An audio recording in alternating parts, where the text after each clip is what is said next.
রংপুরে উদযাপন হয়ে গেল জাতীয় নিরাপদ খাদ্য দিবস 2025।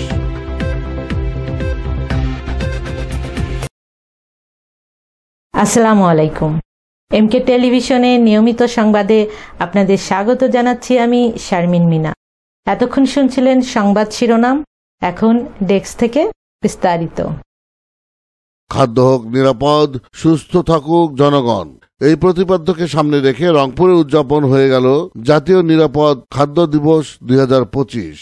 2 ফেব্রুয়ারি সকালে দিবসটি উদযাপন উপলক্ষে বাংলাদেশ নিরাপদ খাদ্য কর্তৃপক্ষ ও রংপুর জেলা প্রশাসকের কার্যালয়ে সম্মেলন কক্ষে এক সেমিনারের আয়োজন করা হয়। সেখানে প্রধান অতিথি হিসেবে উপস্থিত ছিলেন অতিরিক্ত জেলা ম্যাজিস্ট্রেট হাবিবুল হাসান রুমি, নিরাপদ খাদ্য অফিসার, সিভিল সার্জন, ব্যবসায়ী প্রতিনিধি ও সহকারী বিভিন্ন কর্মকর্তারা। এ সময় নিরাপদ খাদ্য বিষয়ক একটি প্রেজেন্টেশন উপস্থাপন এবং নিরাপদ খাদ্যের গুরুত্ব তুলে ধরা হয়।